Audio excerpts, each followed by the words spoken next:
تو یہ سورہ انفال، اب بات کرتے ہیں سورہ انفال کی، ٹھیک ہے۔ سورہ انفال مدنی صورت ہے، جی بیٹا مدنی صورت ہے، مدینے میں نازل ہوئی ہے۔ سورہ انفال میں کل 75 آیات ہیں، 75 آیات ہیں، اور یہ ساری آیتیں مدینے میں نازل ہوئی ہیں۔ اس میں کچھ آیتیں آیت نمبر 30 سے لے کر آیت نمبر 36 تک، یہ کچھ آیتیں جو ہے یہ مکے میں نازل ہوئی ہیں، اس کے ماں سوا ساری آیتیں مدینے میں نازل ہوئی ہیں۔ یہ چند جو آیتیں ہیں جو مکے میں نازل ہوئی ہیں، یہ آیتیں آیت نمبر 30 سے شروع ہوتی ہیں، آیت نمبر 36 پہ ختم ہوتی ہیں۔ وَإِذْ يَمْكُرُ بِكَ الَّذِينَ كَفَرُوا لِيُثْبِتُوكَ أَوْ يَقْتُلُوكَ أَوْ يُخْرِجُوكَ وَيَمْكُرُونَ وَيَمْكُرُ اللَّهُ وَاللَّهُ خَيْرُ الْمَاكِرِينَ۔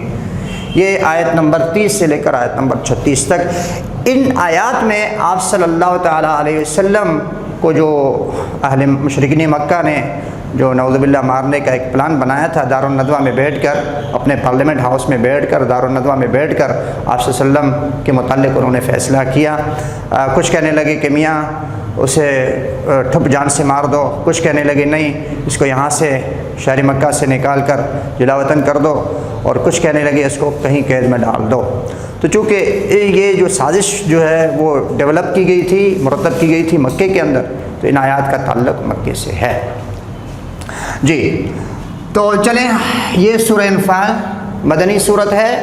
حضرت عبداللہ بن عباس فرماتے ہیں کہ یہ صورت ہے جس کو ہم سورۃ البدر بھی کہتے ہیں۔ کیا کہتے ہیں اس کو؟ سورۃ البدر، سورۃ البدر۔ بئی وجہ سورۃ البدر، اس وجہ سے کہ اس میں بدر کے واقعات ہیں، بدر کے جو جنگ بدر، غزوہ بدر جو سن 2 ہجری کو مسلمان اور کافروں کے بیچ میں لڑی گئی تھی، اس کے بیشتر واقعات کی تفصیل ہمیں یہاں سورہ انفال میں ملتی ہے۔ جی تو یہ سورت کی معنی اور انفال کو مال غنیمت کو انفال کیوں کہتے ہیں، اس کی وجہ تسمیہ، ٹھیک ہے۔ پھر کچھ سورت کا تعارف بھی آ گیا آپ کے سامنے کہ سورت مکی ہے یا مدنی ہے، ٹھیک ہے۔ عبداللہ بن عباس کہتے ہیں کہ یہ سورۃ البدر ہے، اس میں جنگ بدر کے، غزوہ بدر کے واقعات کی جو ہے تفصیل پوری شرح و بسط کے ساتھ یہاں اس کی تفصیل موجود ہے۔ اب اس سورت کے جو اہم موضوعات ہیں اس پر بات کرتے ہیں، اہم ٹاپک اس سورت کے، اہم موضوعات جن کا اس سورت میں ذکر ہے۔ نمبر 1، احکام الغنائم۔ اس سورت کے ابتدا میں مال غنیمت کی تقسیم اور مال غنیمت کے احکامات بتائے گئے ہیں کہ بھائی یہ مال جو تم لڑائی کے بعد حاصل کرتے ہو اس کے کیا حکم ہے۔ ساتھ میں اس صورت میں کچھ مومنین کے صفات کا بھی ذکر ہے کہ آگے مومنین کے صفات کا ذکر ہے کہ اذا ذکر اللہ وجلت قلوبہم واذا تلیت علیہم آیاتہ زادتہم ایمانا وعلی ربہم یتوکلون۔ یہ آیتیں صفات المومنین پر دلالت کر رہی ہیں، مومنین کے صفات بتائے جا رہے ہیں۔ جہاں صفات المومنین کا ذکر ہے، یہاں اس سورت کے اینڈ میں آپ کو صفات الکفار فرمایا۔ کافر کیا ہیں؟ اولیاء بعض، والذین کفروا اولیاء بعض، وہ ایک دوسرے کے دوست ہیں، ایک دوسرے کے ولی ہیں، ایک دوسرے کے سرپرست ہیں، ساتھی ہیں۔ اسی طرح اس صورت کے اندر مسلمانوں کی آپس میں جو اخوت اور بھائی چارہ ہے اس کا بھی ذکر ہے۔ والذین آمنوا وہاجروا وجاہدوا فی سبیل اللہ والذین آووا ونصروا، فرمایا یہ جنہوں نے ہجرت کی اور جنہوں نے نصرت کی، جو ہجرت کر کے آئے مہاجرین اور جنہوں نے نصرت کی اہل مدینہ، یہ آپس میں بھائی بھائی ہے۔ تو مسلمانوں کی موالات اور اخوت کا بھی یہاں پر ذکر ہے۔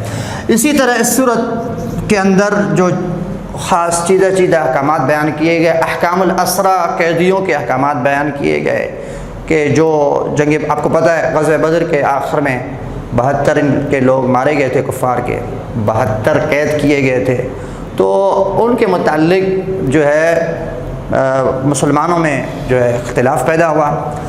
جناب نبی کریم صلی اللہ علیہ وسلم اور سیدنا حضرت ابوبکر کا یہ کہنا تھا کہ ان کو اس سے فدیہ لے کر، خون بہا چٹی لے کر ان کو رہا کر دیں۔ حضرت عمر رضی اللہ تعالیٰ کا کہنا یہ تھا کہ ان کو قتل کر دیں کیونکہ یہ اعداء اللہ ہیں، اللہ کے دشمن ہیں۔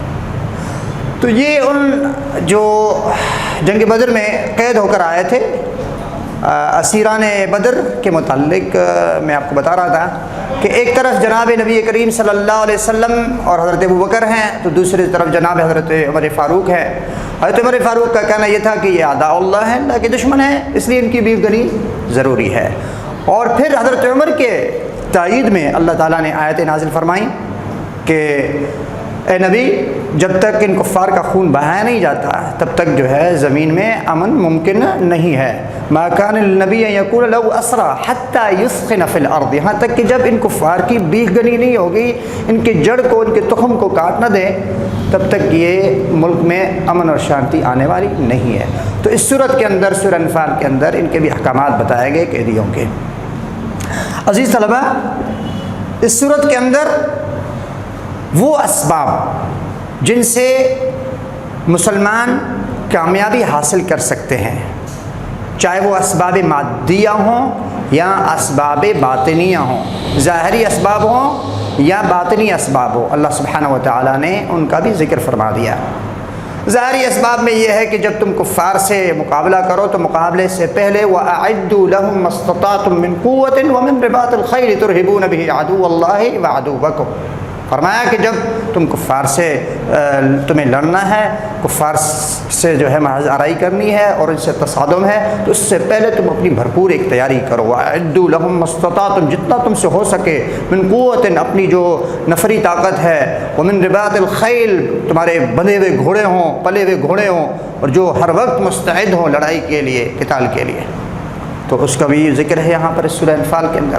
اور باطنی اسباب میں یہ ہے کہ بھائی سورت کے شروع میں بتا دیا گیا کہ فاتقوا اللہ واصلحوا ذات بینکم، کہ اللہ سے ڈرو، مال غنیمت پر تم لڑتے ہو، آپس میں پیار اور محبت سے رہو، اپنے آراء اور جذبات سے قطع نظر تم اللہ اور رسول کی اطاعت کرو اور اس کے احکامات کو فالو کرو۔ تو یہ کچھ اس صورت کے موضوعات تھے۔